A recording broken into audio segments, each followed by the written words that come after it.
want to sit here? It's fine. Nothing. Lights. Okay. Hello. Oh. It's quite loud. Good evening, everyone. I hope you can hear us and see us better than we can see you. Really, it's a tremendous pleasure to be here at this amazing achievement of Heartland Festival, the very first year, the very first evening, to be able to put together such a festival that Caroline and Mikael have done. My name is Nora Musavizadeh. I'm going to be the moderator of the discussion this evening, and it is a genuine privilege to sit here with RUTH ROGERS and Peter SISSECK, about whom I'll say a bit in a moment. My only qualification for sitting here as moderator is that I've had the indecent luxury of eating too much of RUTH ROGERS' food at the River Cafe and of Peter's wine in Spain. But hopefully we're going to be able to have a discussion this evening, really a conversation between RUTH and Peter about the passion that they bring to the remarkable and unique work that they do. We were sitting just before coming out here, and we ended up talking about Steve Jobs. And as I was thinking about how to introduce them to an audience here at ISKCOL who may not have had the great luck of visiting the River Cafe, or perhaps even rarer, having had a taste of Peter's Pingus wine, it's not a bad way to think about what they've done as what Steve Jobs did in what he did, which is that in the case of RUTH ROGERS, she came to London some 30 years ago from Woodstock, New York, and with her partner Rose Gray, completely revolutionized the restaurant and food culture of Britain. Now, those of you who were in Britain those days would say that wasn't that difficult to do, or it was certainly necessary. But what we've seen at the River Cafe over the last 26, 27 years is the creation of an institution which is so much more than a restaurant. People visit the River Cafe almost least for the food and as much for the passion and the intensity and the culture that RUTH and Rose and now RUTH create there every day. And we'll talk about how they do that.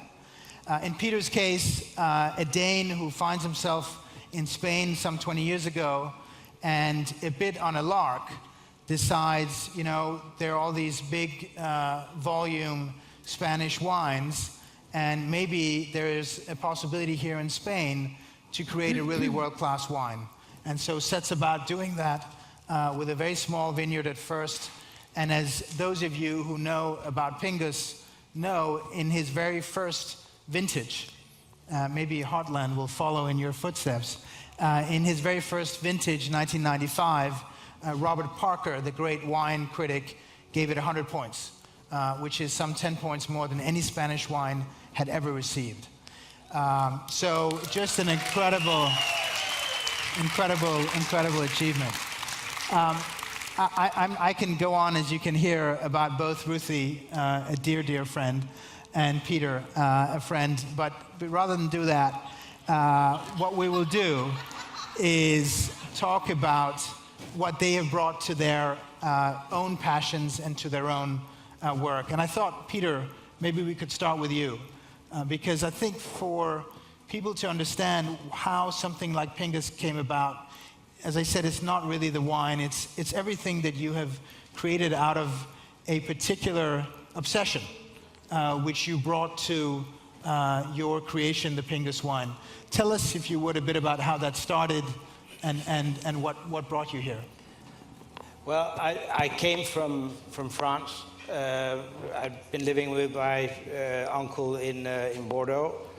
So when I came to Spain and realized that wine and the wine world in Spain was very different, for me it was not like a big move to try to create something that was sort of more structured, more classified, if you can say that in a strange way, and especially the passion for the land. When I arrived in Spain, most people they would buy their grapes, for their winery. So the vineyards were owned by the guys who were just selling the grapes. They would never see the end product of what they actually grew in their vineyards. So for me, it was logical to try to get back to a more French way, if you could say that, of creating a product. And by doing that, which is a fantastic way to work, when you create something that is agriculture, you actually create something that you can keep on to, you can drink it, you can see if it's a failure, what we just heard about earlier today about failures or not. So it's a very important thing to keep you on your toes all the time. So yeah, it seemed very logical for me, but it also helped to create something of a revolution in Spain. I mean, Ruthie, when we think about the River Cafe, obviously the produce and the vegetables and the ingredients are incredibly important, and would love to hear you talk about that. But there's something else that, in your case, is the sense of the people of the River Cafe. And I mean not just the chefs, the waiters, but the sense of family of everyone who comes there. How important has that been to what you've created? Well, just to start at the beginning, at the very beginning, the River Cafe, is this working? Yeah, it is. Sounds like I think we can hear the music. I'm hoping you can hear us. Yeah. Okay. When we started the River Cafe, we had restrictions. Rose and I, neither of us had really, Rose had a bit of experience in New York working in a friend's restaurant. I had none. Rose had lived in Italy. My husband's family were Italian. And I had learned to cook through domestic cooking. My mother-in-law was an incredibly interesting cook from Florence, grew up in Trieste, came to London. And through, both Rose and I learned to cook in domestic kitchens. And when we decided to open this restaurant in warehouses in West London, which at the time were, if it's far away now a bit, the River Cafe, it was even more isolated in 1987. We wanted to cook the kind of food that you ate in Italian homes. Food that derived from the market. Italians, probably Danes, a lot of people the idea that you go to the market and you see what's there and then you decide what to cook. The market defines the season, so you have the restriction of what vegetables are there. And we wanted to have fish that were only caught in the waters around Britain. And so we started small. We started very small. We had very little money. And we had the restriction not only of our own inexperience, but the planning, which meant that they only allowed us to open at lunchtime, and to the people who worked in the warehouses around the very small space that we had. But in a way, and I think something we can talk about, those restrictions enabled us to grow with the restaurant. So we started very small, and in those days we would cook I would do sandwiches, and Rose would do pasta, and then I would do pasta, and she would do sandwiches. And very slowly we were allowed to open to the public, then we were allowed to open at the evening. And the day after tomorrow or Sunday we'll probably have, 200 people for lunch. But I hope that the same ethos that we started with in 1987 we changed the menu for every meal. So when you go in the morning, rather like in your own homes, you see what's in the fridge, you see what's been ordered, you see the people you have cooking, and then we write the menu. And the same ethos about the staff, which is that everyone who works in the River Cafe participates in some level of the cooking. And the way we work still, we have grown, but I hope that we've changed. I cannot say that we are the same as we were in 1987. And of course, the most fundamental change for me is that my partner, Rose, died in 2010. But I do think that a lot of what we started with still is there. I'm interested, Peter, when Ruthie talks about constraints or design constraints. I mean, when you think about the constraints to what you started with, how much was the fact of being an outsider? You were a Dane coming to Spain. You were not only trying to revolutionize their wine industry, you were also not a Spaniard trying to do that. How much did that constraint, in Ruthie's case, in a way, the constraint helped set a design that carried through and has, I think, helped River Cafe be what it is today, one of the most famous restaurants in the whole world. How much did that constraint affect how you started and maybe where it is today? In a strange way, I mean, in my part of rural Spain, I think to a certain extent people, they had lost faith in what they had. They had absolutely wonderful vineyards and stuff, but as nobody ever really cared about it, the people who bought the grapes, basically, people had lost faith. And what was great was to come from the outside with a passion that they at that moment didn't have, and then to give them the passion. And we, like Ruth also, we grew also. I mean, I never pretended to make anything like Fingers. It was just a desire. I was working at another winery, Hacienda Monasterio, as I actually still do, but I wanted to work with very old vines and try to come back to something very local and very precise.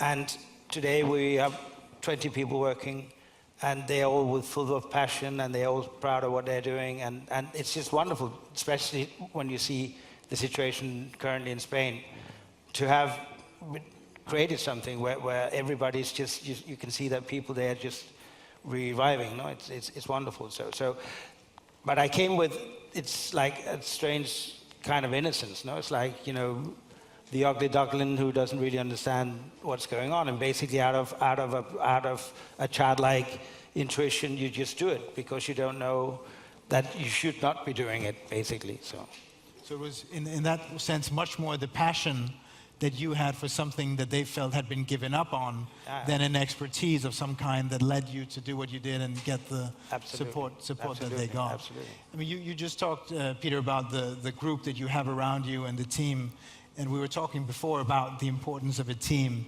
I mean, Ruthie, one of the things that is most striking when people come to the River Cafe is that the passion that you show still to this day, standing at the main table 6-7 hours a day when you're there, it's not just yours, it's Charles's, it's Bassam's, it's infused through everyone there. How do you create that sense? Is it something they come with, or do you look for that?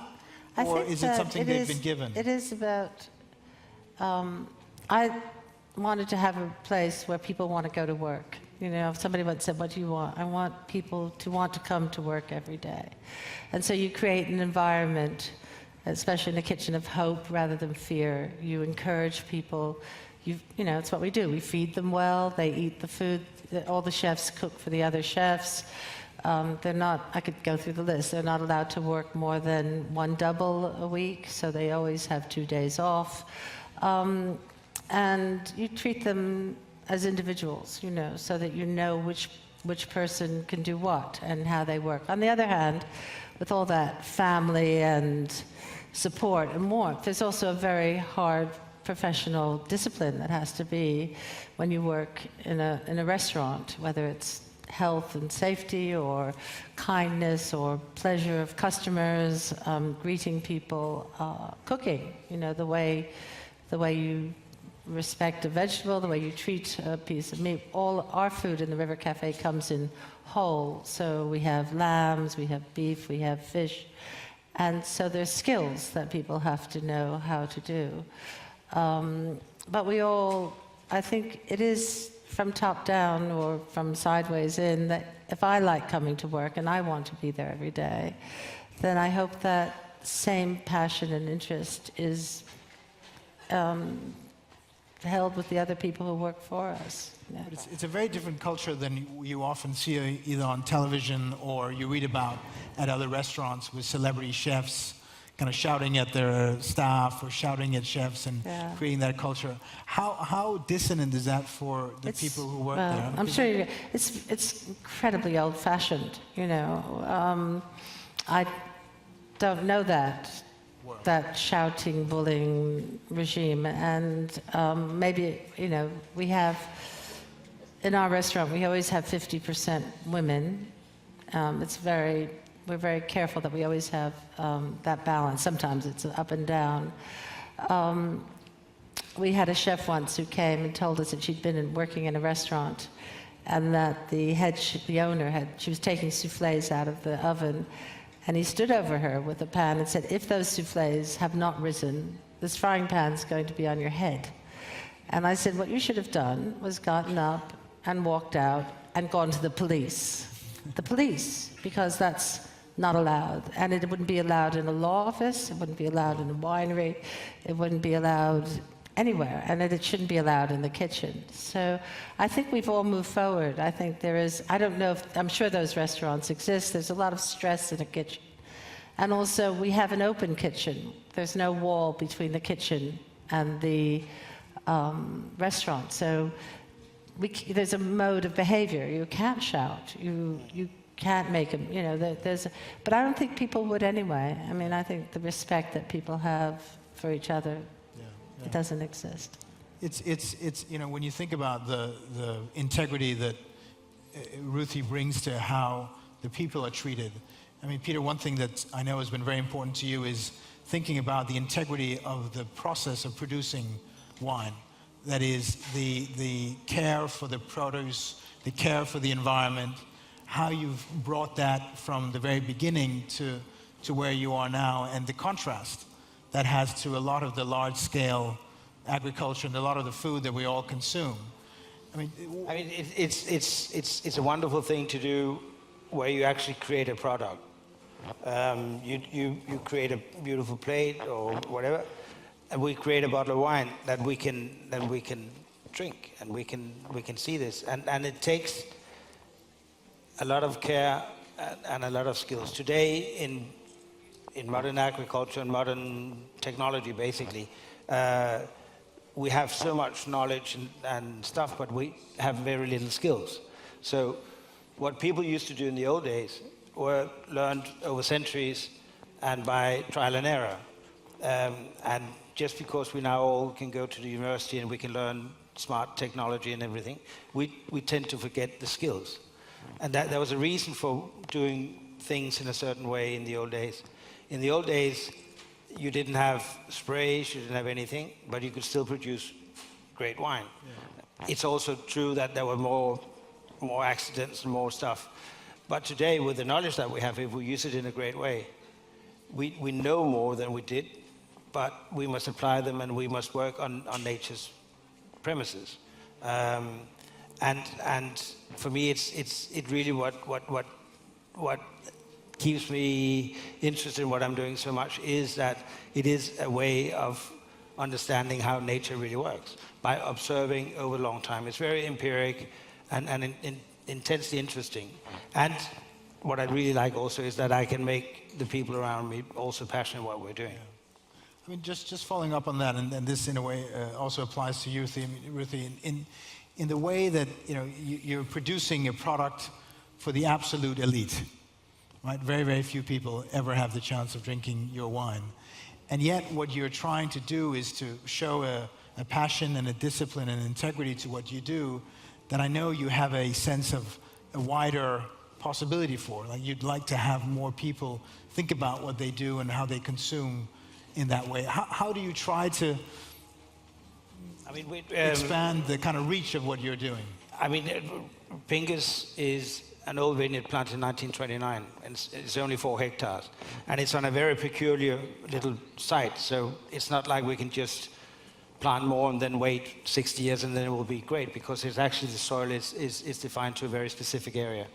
But what we do have a lot of in Ribera del Duero is still a lot of old vines, and done by people who do not have the passion or whatever, but they have these great natural resources that you can help. So we created a sort of a cooperation where we try to help the people who maintain the old vineyards. We have lost over the last 25 years I've been in Spain, we've lost in our area up to 6,000 hectares of the old vines.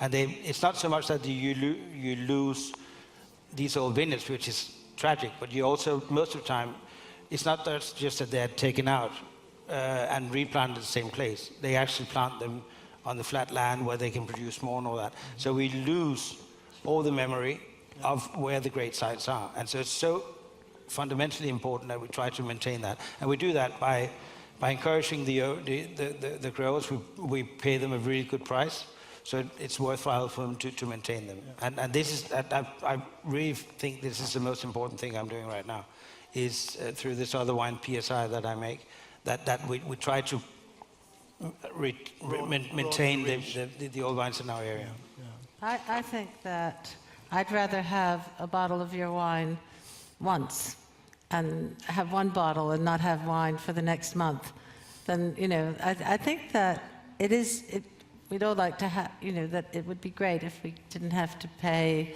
the price for a fantastic wild sea bass or a great piece of beef or a bottle of your wine. But if you have something of such quality, then in a way, if you can have it less often, but when you have it, you have something incredible like your wine, then I don't think, we always have to think of why we're pricing something at a certain price. And it is difficult, but I always encourage people to have maybe one really good piece of fish a week and pasta every other day than to spend less for, you can get good other ingredients, but I'm sure nobody ever complains that the wine that they've drunk from you is too expensive because they're thinking about how delicious it was, Exactly. I think what we'd love to understand more, all of us, is, what does, as you both have not just started these extraordinary institutions and these iconic now places that people come and have totally unique sense. What inspires you? What inspired you maybe when you started, and what continues to inspire you to do what you do? Is it a sense that there's a creation here that I want to sustain? Is it the sense that there's a whole universe of people who now come here for that experience? Is it the people, Ruthie? What inspires you? Well, on one hand, I'd say, at a very simple level, I go to work every day, and I try to progress every day the work that I'm doing, so that it isn't, we were talking before, you don't come with an idea and say, oh, today I'm going to do something. If, in cooking, perhaps, you might have made an almond tart one day with and put strawberries on. Another day you might put pears, or it's a very slow, for me, evolution of the work that I do. What inspires me a lot, as I said, are the people I work with, keeping them challenged, keeping them on. And also I'm in a very proactive situation. You make your wine and it probably takes a long time for someone to drink it. We make something and they come in at 12:30 and they eat it and then it's done, and so it's quite fast. But for me, the pleasure of seeing someone come, I always say that you want someone to leave a restaurant happier than when they came in. That's my goal. They feel fed, they feel looked after, they feel they're in a beautiful space. In our restaurant, they can see outside, they can see the food, and so I think that giving people good food, something that is delicious and healthy and interesting and strong flavors, is very inspiring, every day, that it's quite immediate, Yeah. Of course, I'm inspired, my greatest inspiration is going to Italy. It's really important for me to go to Italy often, because that's where it all comes from, and visiting our winemakers and eating in their homes, or going to seeing the way they're cooking a fish in Liguria, or the way the basil is growing, or the lemons in Amalfi. All that is very important. So I would say I'm really inspired by Italy. Yeah. Peter? For me, it's slightly different. I mean, the 95 vintage that we just spoke about, I mean, it's just now 20 years later, just becoming wine, which is really weird. It also took me, ever since the 95, to really understand what wine it was when I made the 14. The 14 is like a modern version of the 95 vintage. And this thing of vineyards, also the Hacienda Monasterio vineyard I planted 25 years ago, and it's just becoming now a proper vineyard. You can really sense the wine that is produced from the grapes that are now from vineyards that are 25 years old. They start to have their proper personality. And I must say that I didn't used to be so patient. But to be able to follow up a thing for such a long time and so constant, it's so inspiring. It's so inspiring, and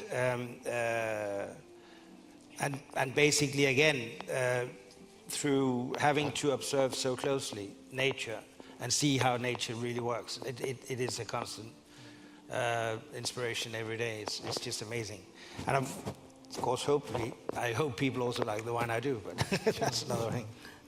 We're at a music and arts festival, and there's obviously around us great architects and artists. And you're both, as we're seeing in some of these pictures, both at the River Cafe and at Pingus. And I think it's okay to say that Henning Larsen has done something for you. I mean, you're both people who have a very strong aesthetic sense. I'm just curious, how much does the sense of space you mentioned, Ruthie, and obviously with Richard as your partner, architecture, design, how much has that been part of what you've done, and is it part of the experience you want to give people when they come to the River Cafe? I couldn't. One of the reasons that we haven't opened a second restaurant for such a long time is that we're completely site driven. So my restaurant, which was designed by Richard, everyone has a view, whether you're washing a pot or you're sitting at a table. So we have light, we have a view, there's a river, there's a green space. And I think that people go to restaurants to eat, but there's a sense of drama. And in our sense, that there's the drama of when you walk in, you see a wood oven. Right away, you see a fire, you see a bright blue carpet, you see stainless steel, you see the trees, and you feel a sense of our identity which comes through. And I think there's a relationship between the space and the food that we cook. So we have strong colors, we have, the plates, the way we plate our food is very important. And so I think, as I said, I've worked in other kitchens when I've done other events, and I think I would find it really difficult to be in a restaurant where I was underground or where I couldn't see the reaction of the people or have a relationship with the people who are eating there. But I'm not saying those restaurants are wrong. We all go, maybe some people want to eat and not see the chefs. That's fine too. You want to quiet. They're all different kinds of restaurants with different occasions, but the space for me is very important. It's almost like we were at the opera last night, at the Royal Opera House, and the orchestra, of course, is down below the scene, and don't really have a sense of the experience of the artist or the audience. I mean, how much for you, Peter, both in, we visited your winery, but also your house and Pingus, how much is this important to you, this sense of the aesthetic and giving the overall feel of the wine something more than not just the taste really of the wine, but the overall aesthetic experience? It's very, very important, and not just for how I feel, but I actually also think that it helps people to take more care.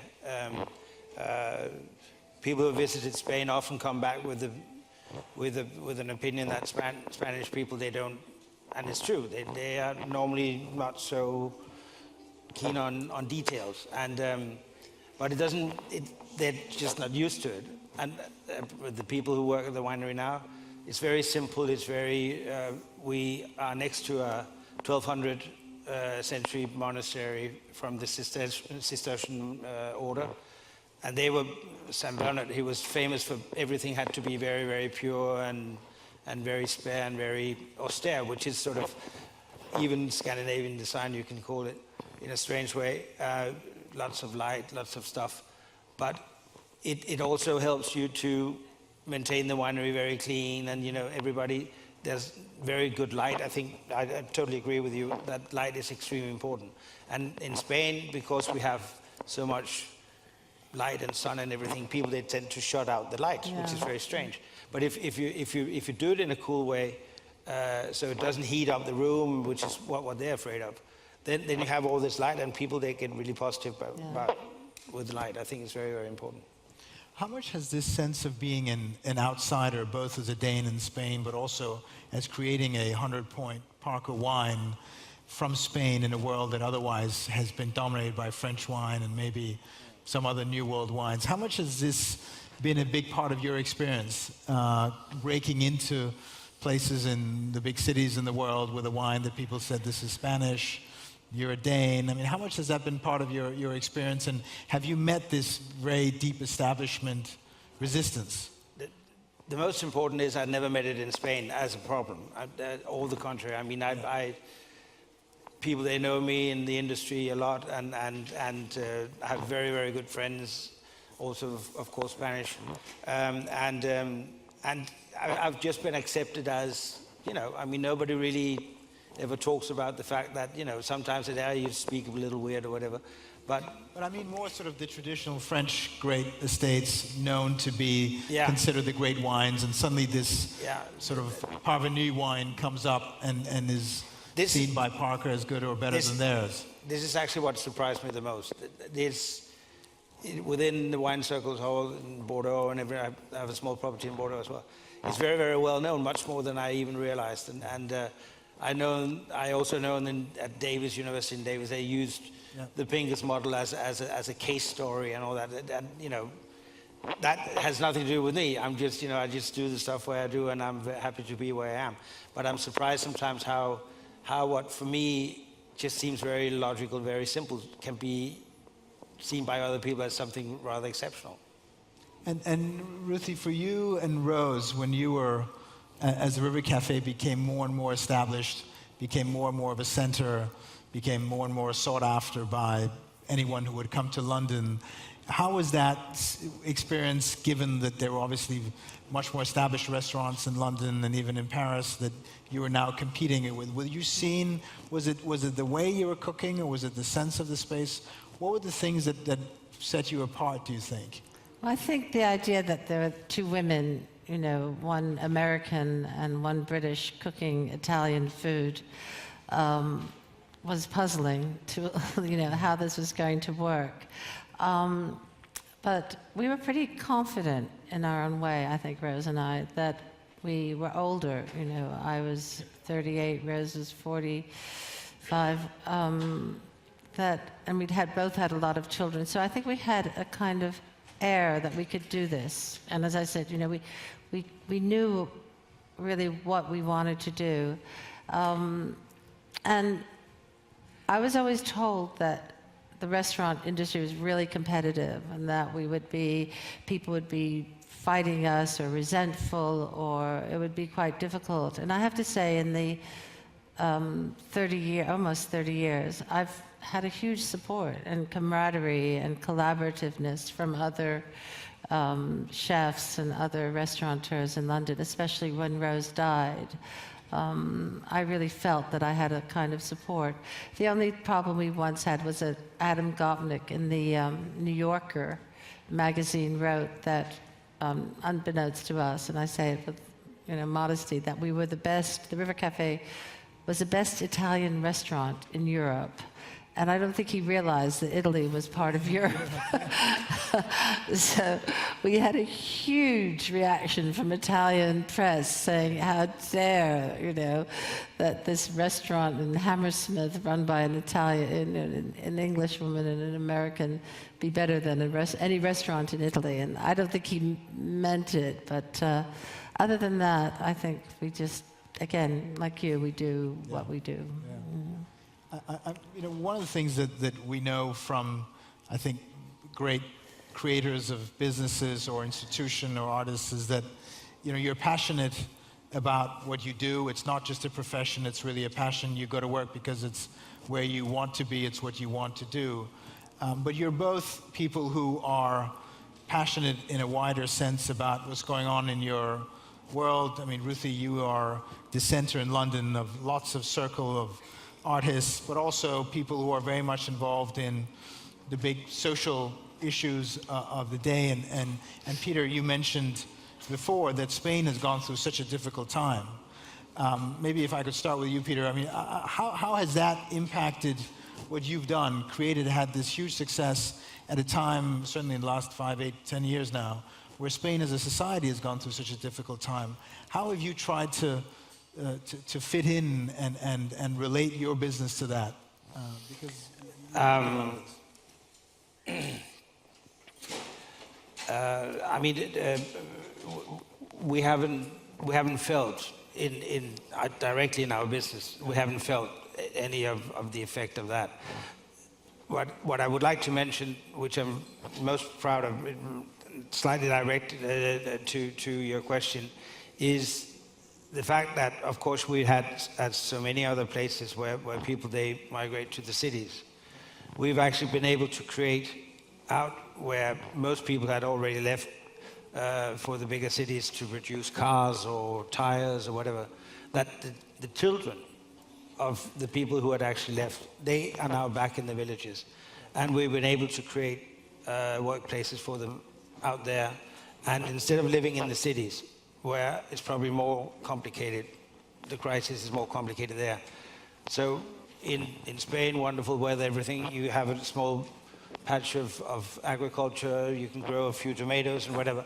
It's a very different life, and it's easier. And to see that people now in the small village where we are next to 300 people, this year there were 20 children in the village school. When I was living there with my 2 young daughters, there were 3. Yeah. Now there are 20. Yeah. That is a really positive. And I'm not saying I'm the only responsible for that, but we've been able to create an environment where people, they want to come back and live in the village. And I think that's a tremendously important. I mean, do you think, Ruthie, there is a sense that people want more of a local, intimate, genuine experience in kind of the world today, that people, maybe they can only go once a month or once a year to the River Cafe, but there's a sense, or have Peter's wine, but there's a sense that, we don't have experiences that have that kind of immediacy and that local sense anymore, and we try to do that, whether it's with the people who produce your produce or the people who work for you. I mean, do you sense that more in the world around the River Cafe? When I grew up in upstate New York, and I think probably a lot of people I know, going to a restaurant was a big deal. When I was a child, we went out for a birthday or an anniversary. It was a place you went to for a special occasion. And I see the way people use restaurants now, and it's really different. Even in my restaurant, which is expensive, people come, you come with your families, people come with children, people come at night with children, people, the kids, you just see the way young people use restaurants. If it's not mine, I see the way my children use restaurants. They go out for breakfast, they go for lunch, they feel comfortable. And I think restaurants have responded to that, making them places that aren't, where you don't have a sommelier that makes you terrified or feel that you're stupid if you ask a question about a wine. And Richard and I once went to a restaurant in Paris where we were late and the chef came out with a knife. We were terrified. And so I think, there still are restaurants that are like that, and we sometimes enjoy that. But I think the democracy of restaurants, the embracing of restaurants, the architecture of restaurants, which is saying the lack of dress codes or behavior. And I would say that restaurants interest me in the sense that I think people do very private things in a very public space. So people will get, you take somebody to a restaurant to fire them or to propose to them or to get divorced for them or, we have proposals, in the River Cafe. A story I often tell is about someone who phoned up and said, can I have a cake and would you write on it, will you marry me? Because he was going to propose to his girlfriend. And halfway through the meal, he came up to the kitchen and said, cancel the cake. And so, so you always wonder what happened. Yeah. And that, what happened? And you look out there and you see all these things going on. And there's the drama between people eating there, and there's a drama between the chef and the waiter. There's a drama between the waiters and the other waiters, and the waiters and the cut. So there's a lot going on. And I don't know if I've answered your question, but I think that we are both creating something that we hope, is going to give, when you would drink Peter's wine or eat my food or visit your winery, which I want to do, it's about something more than just the result of what you see on your plate. It's about experiences, right? Which is partly what you're saying. It's not just the food, but it's the bigger experience of sitting there. It's about process, And the process that comes into creating it. But for the people who are there, it's an experience, and the same thing with your wine, yeah. I think something authentic as well. I think one of the things we see today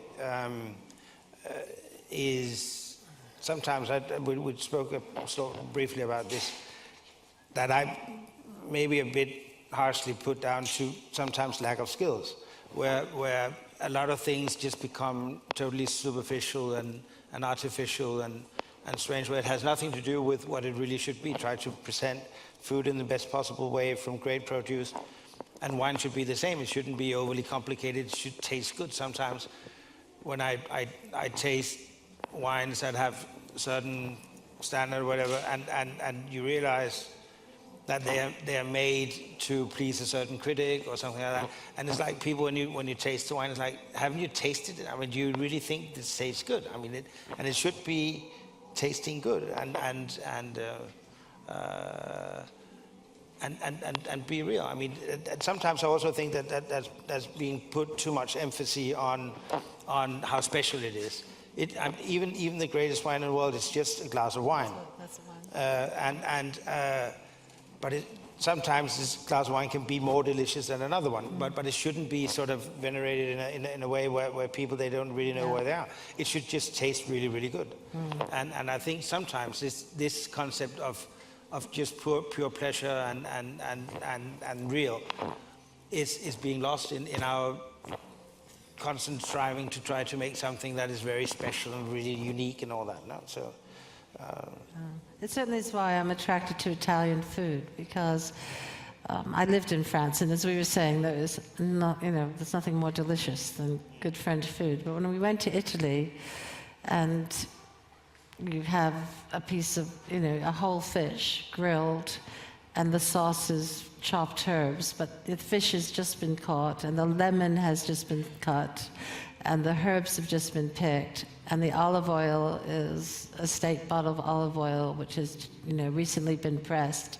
You probably have 4 ingredients on the plate, and yet you can define it. You don't have to look under the sauce to see it. You can't hide it if it's not, the fish isn't fresh. You can't kind of retreat underneath all the ingredients. And so for me, a piece of bruschetta drizzled with olive oil and a rub of garlic, there's nothing better. You both in your what you've created, Peter, and what you've created, Ruthie, they're so hugely identified with your own individual persons, right? In your case, Ruthie, it was you and Rose, and now you and the people around you. Peter, very much yourself, and now the team around you. I mean, given how much of yourselves you've put into this and how much the River Cafe reflects you and Pignus reflects you, Peter, I'm curious, do you think about these institutions as something that should exist in 50 years or 100 years?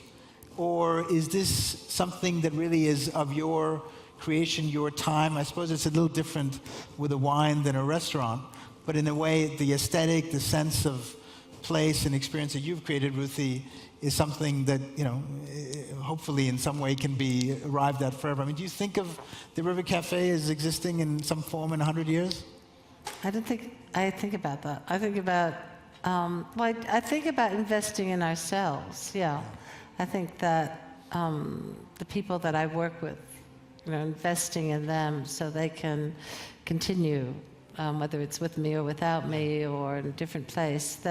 And one of the things that really excites me is when I hear that chefs that have left the River Cafe, and it's not just the Jamie Oliver or the famous chefs, but, you know, a chef is cooking in a small fishing village in New Zealand, you know, or that somebody is teaching, or as long as when they leave, that they cook. And I think that they take the ethos of what we've done. And going into their restaurants, I can often recognize if it's been someone who's worked for us. Yeah. And so whether I think that's in 100 years or 50 years, I just hope that it's constantly continuing, that, you know, what we do every day in the River Cafe, that people will take with them when they go. It's the people more than the place or the food, because as they go out, they go out. Yeah. What about you, Peter? The best way I can answer that question is that I'm still planting vineyards. So knowing that they take like 50 or 60 years to come around. I don't know in how or whatever, if my daughter's going to take over or whatever. That's not so important, but I think it's very important that you plan for the future in a vineyard, because it takes such a long time. You must really put down the thing. And I agree with Ruth that also people who have worked with us or for us for some years, they go out and they do their own stuff, and so we sort of impregnate in a strange way with ideas, and hopefully it's not so much ideas, it's more a way of doing it, no? Of a lot of attention to detail and trying to foresee things that can go wrong and in order so they don't. So it's the culture that they take with them. The culture and the commitment of how they do things. So we're not going to leave without hearing from both of you, since we are in Denmark, and Danes love to be told how Denmark rates in the world. Ruthie, you know, there's been this huge revolution in cuisine in Denmark and Copenhagen. How has that struck you? And you've obviously been to a few of the great new Danish restaurants. And what do you see here, and what has been most impressive to you? Well, I think, you know, we all know Noma has, you know, been the greatest restaurant on so many lists of, you know, one of the great restaurants in the world. And I applaud Remy and Denmark for encouraging him and giving him the education and the space and the encouragement, because it doesn't come from anywhere. So I really think he's a remarkable and exciting person, and I think that his values, whether he cooks the way I do, you know, whether we have a very different, perhaps, approach, we have a language that when I talk to him we share for excellence, and he forages and I buy from the Milan market, what can I say? But I think that he is, you know, and it has made Denmark, you know, everybody wants to come here, and not just because of Noma, but the other one. There's so many people who have taken on what he's doing, and in Sweden and in Norway, and so it's very, very exciting. I think the initiative of getting people excited and interested in ingredients, and how, you know, how that's interpreted is very, as long as there's an excellence, and I think he's great. Well, and you, Peter, as you've been coming obviously back and forth all these years, you've seen a change in both the food and wine culture. But I would say, because I also saw the same thing happening in Spain with El Bulli. I was lucky to go there very early on, even before it really became the Bulli that we all know today.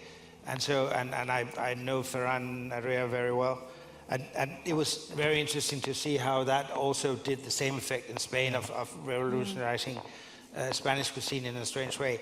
But it also, sometimes it runs sort of, it can be problematic, because the way that they do things with their passion and their individuality and everything also makes for a lot of people try to copy.